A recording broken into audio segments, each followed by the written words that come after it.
news tonight, His Majesty the King, on a working visit to the U.S., telephones Jordan's ambassador to Libya, Fawaz Al-Aitan, abducted by gunmen in Tripoli last month, to offer his best wishes over his safe release and home return.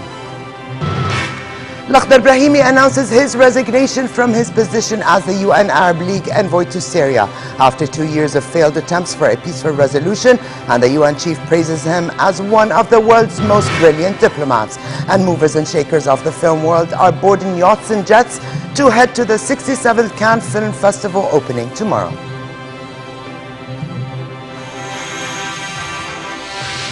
Good evening and welcome to a new edition of the news. Here are the details. His Majesty the King began his working visit to the United States with a meeting in San Francisco with a group of investors from the U.S. Angel Group that supports emerging enterprises around the world.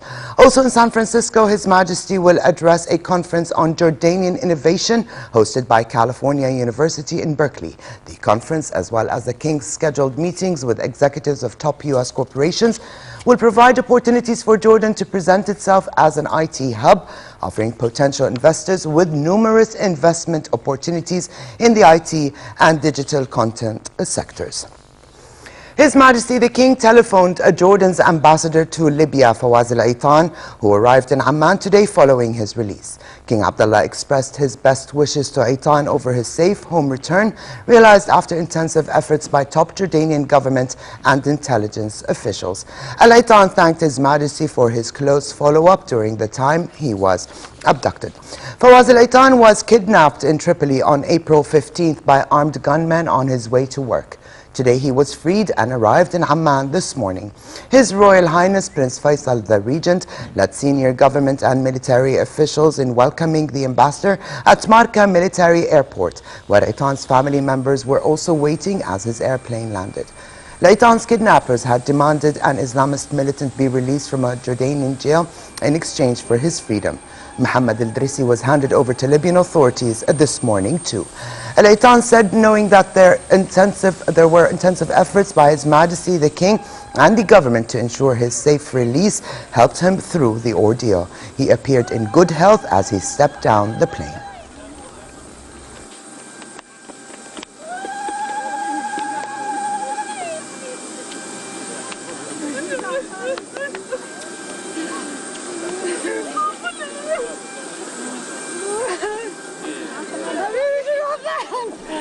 What made me feel secure during this ordeal is the knowledge that His Majesty the King was working behind the scenes, along with all the government agencies and the security apparatus. I could sense their hard and dedicated work at every minute, as we are used to in their care for all the people of this country. Foreign Minister Nasser Joudi spoke at a news conference following the release of Aitan, saying the ambassador's homecoming ended Jordanians' nightmare over the past weeks. من دول أخرى ما كان في حقيقة ما في وساطة من أي دولة. Lakhdar Brahimi has announced his resignation from his position as a UN Arab League envoy to Syria after nearly 2 years of seeking an end to the civil war in the country. In a joint press conference with Brahimi in New York, the UN Secretary General said the decision would be effective from the 31st. For more than a year, Brahimi has made no secret that he is contemplating stepping down from the post as the UN and Arab League Joint Special Representative on Syria. Brahimi has organized 2 rounds of negotiations in Geneva between members of the government and the opposition that saw no breakthroughs. Diplomatic sources at the UN say Tunisia's Kamel Mourjane, a former defense and foreign minister, is among the leading candidates to replace Brahimi. Other names floating include former Australian Prime Minister Kevin Rudd, former Secretary General of the Council of the European Union Javier Solana, and UN diplomat who heads the mission for the destruction of Syria's chemical weapons, Sigrid Kaag. Here's an excerpt of today's news conference.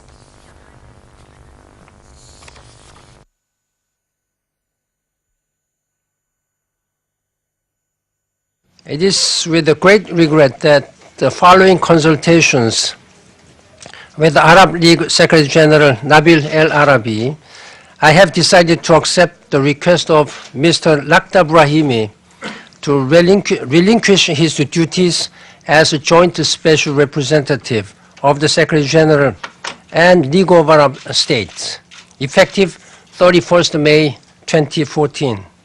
Mr. Brahimi has long been recognized as one of the world's most brilliant diplomats, as well as outstanding proponent of the principles of the Charter of the United Nations, that the objective to which he applied his extraordinary talents has proven elusive is a tragedy for the Syrian people.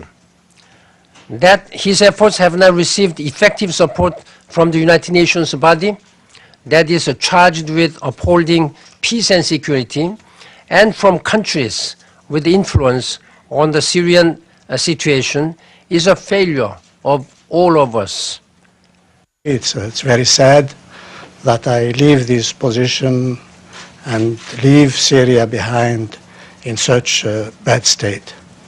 But as you said, the Secretary General, I have absolutely no doubt that you will continue as you have to do everything that is humanly possible to work with the Security Council, with the neighbors of Syria, and indeed with the Syrian parties themselves to end this crisis. I'm sure that the crisis will end.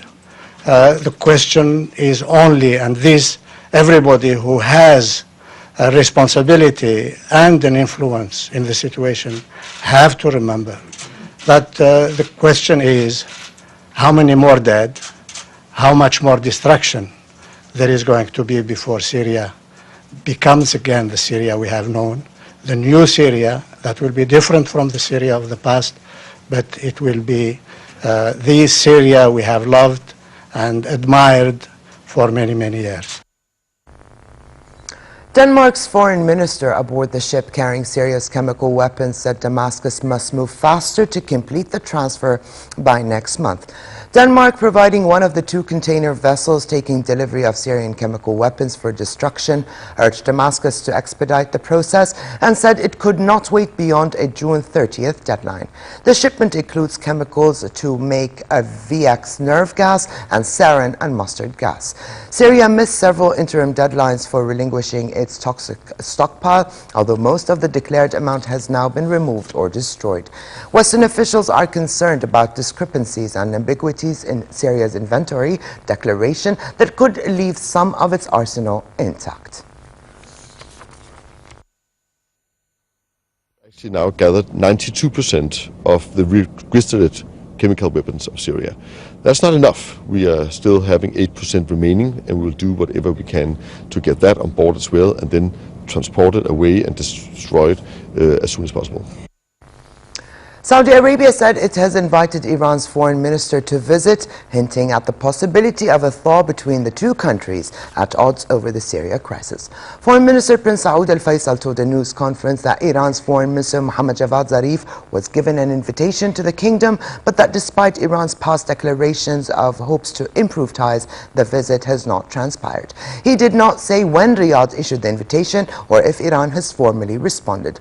While Zarif has visited other Gulf Arab states, he has not yet been to Saudi Arabia.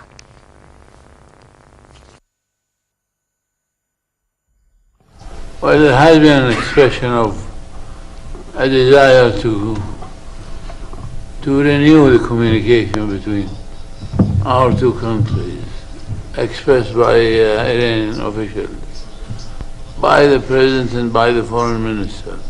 Iran is a neighbor. We have relations with them, and we will negotiate with them.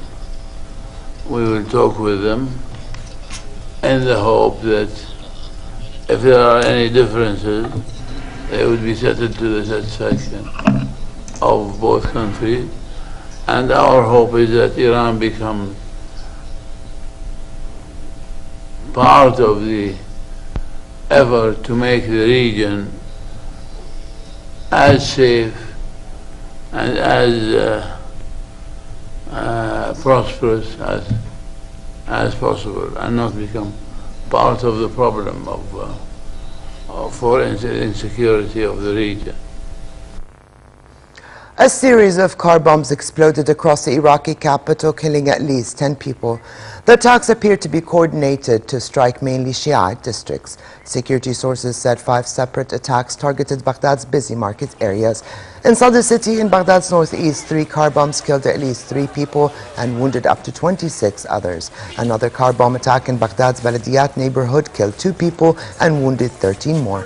Other attacks struck Baghdad's northern Shiite district of Shab and the central district of Karada. No group immediately claimed responsibility for any of the attacks.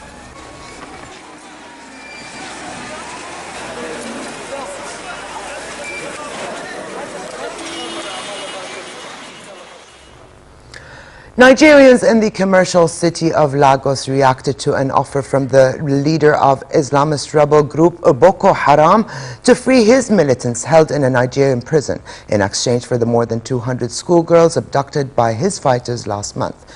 While the Nigerian government deliberates on options for the release of the schoolgirls, some of its citizens say that releasing the prisoners should not be considered at all. Others, however, believe the offer should be seriously considered to secure a safe return for the abducted girls. Here's more on the reactions. On the streets of the Nigerian port city of Lagos, reactions to the latest offer from Boko Haram's leader, who basically said, "Hand over our jailed Islamist militants and we'll return more than 200 schoolgirls." I would prefer the government to release those prisoners for now and allow those girls to go back to their parents. Some say trading prisoners will only make things in Nigeria more dangerous. Don't negotiate with terrorists, because if you do that, definitely if you release those people that they are in the SSS custodies, they'll go and reinforce, then still come back and hit you harder. The people that is in prison should face the law. They have wasted blood, they have wasted innocent souls. So they should face the full weight of the law should be on them. Boko Haram militants who are fighting for an Islamist state stormed a secondary school almost a month ago, seizing 276 girls. While some managed to escape, more than 200 girls are still missing. As many as 350 million Europeans will head to the polls on the 22nd to vote in elections to the European Parliament, EU's only directly elected body. The ballot will set the direction of the EU for the next 5 years. Pollsters predict that populist parties on the right and left will do well as voters express their frustration with years of economic crisis. Extreme centrist parties are still expected to hold about 70% of the seats in Parliament. The vote continues for 4 days, ending on the 25th. Ukraine's foreign ministry said some differences remained on the roadmap for peace presented to Kiev last Thursday. The Kremlin said Russian President Vladimir Putin and the head of the Organization for Security and Cooperation in Europe, OSCE, agreed yesterday that the agency should do more to foster dialogue between Ukraine's interim government and separatists in the east.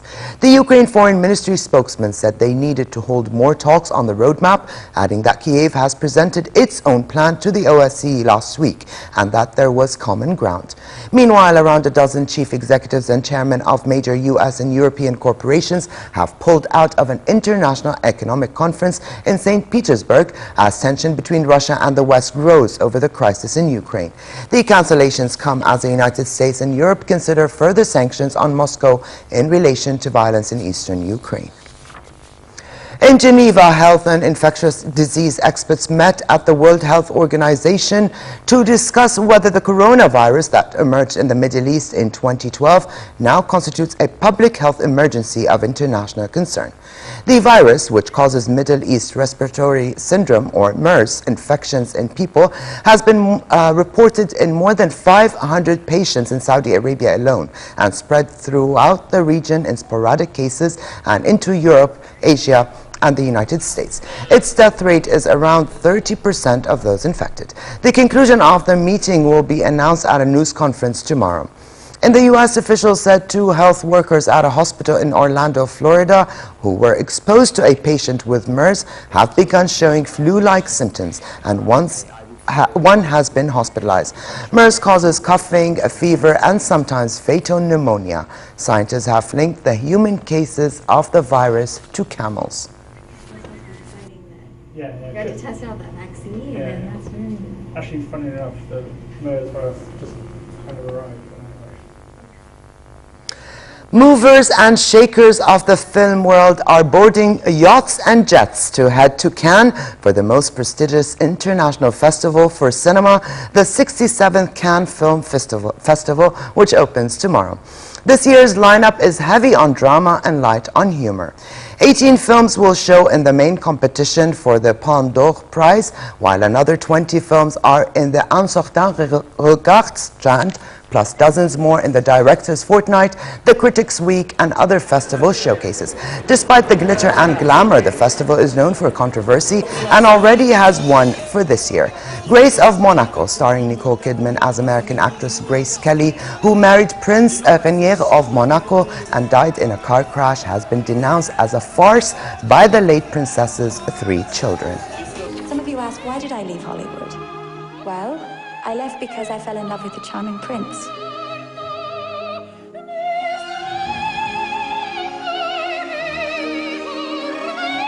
Hitchcock offered me a role. Were you considering accepting? I miss it. Ray is never going to accept the idea of his princess going back into the movies. I don't know, it's always politics with him. Mr. President, I've already given out. Twin girls were born with a rare and dangerous condition in which they shared the same amniotic sac and placenta. At barely 4 days, both Jenna and Jillian are tiny media sensations. According to the hospital where they were born, delivering monoamniotic or mono-mono twins is dangerous because the baby's umbilical cords may become entangled or compressed, and that one fetus's cord might wrap around the other one's neck. It's a condition that occurs in 1 out of 10,000 pregnancies. The affectionate duo defied risks associated with their condition and now weigh a little more than 1.3 kilograms. The parents were delighted to be able to hold their babies, who have spent much of their time in incubators. The babies will go home in 2 to 4 weeks.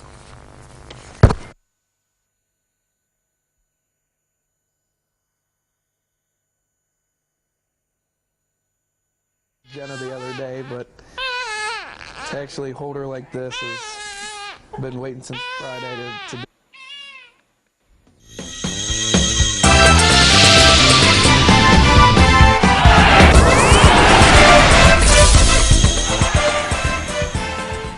We begin here at home, and specifically from the Dead Sea, where football and business leaders in Asia gathered for the 2014 SoccerX Asian Forum hosted by Jordan. During the next couple of days, participants will discuss the development of the sport across the continent. In remarks at the opening ceremony, His Royal Highness Prince Ali, FIFA Vice President representing Asia and President of the Jordan Football Association, said the region has great potential on and off the football pitch. He acknowledged that while there are challenges, football in Asia presents positive opportunities for growth and development. Chairman of SoccerX, Tony Martin, said Asia is an important market for football due to its size. We've been doing an Asian Forum for some time. Some 12 years ago we started in Dubai. The legacy of these World Cups begins now, at a time when the revenues from football are at their highest. There is no better time to invest in our youth and strengthen our grassroots football, support women's football, and activate our social responsibility. And to do that, collectively, we must cooperate, exchange ideas and experiences, and address the challenges together. We've been doing an Asian Forum for some time. Some 12 years ago we started in Dubai. So Asia is a very big market. It's an upcoming market. It's a market that most of the football fraternity of the world should be involved in. So now we see it as a very growing market. Half the population of the world live in Asia. So, and you know, there's billions of supporters and passionate people that live here and want to see a good game of football. A session on Qatar's preparations for the 2022 World Cup was held at the forum, in which officials discussed issues surrounding the Qatari World Cup. The Communications and Marketing Executive Director for the 2022 World Cup Committee made assurances that the stadiums are well on their way and will be suitable for the harsh Qatari weather. He also dismissed suggestions in the media that the tournament could be moved from Qatar due to the hot climate. So we need to focus on what makes sense to us. That's delivering the stadiums, making sure that we keep to our promises. That's not true. Actually, in our bid, as people here, In tennis and the Italian Open, Novak Djokovic of Serbia beat Radek Stepanek of the Czech Republic in 2 sets. While missing last week's Madrid Open to rest for injury, the world number 2 showed no signs of pain as he cruised a 6-3, 7-5 victory.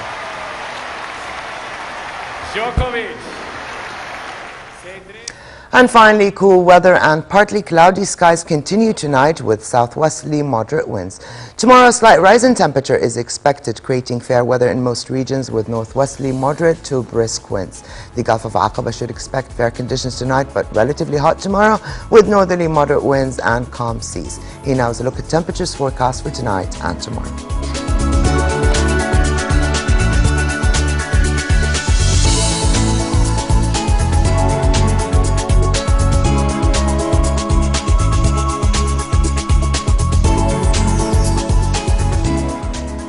And to close, here's a reminder of the day's top stories. His Majesty the King, on a working visit to the U.S., telephones Jordan Ambassador to Libya, Fawaz al-Aitan, abducted by gunmen in Tripoli last month, to offer his best wishes over his safe release and home return. Lakhdar Brahimi announces his resignation from his position as the UN Arab League envoy to Syria after 2 years of failed attempts for a peaceful resolution, and the UN chief praises him as one of the world's most brilliant diplomats. And movers and shakers of the film world are boarding yachts and jets to head to the 67th Cannes Film Festival, opening tomorrow.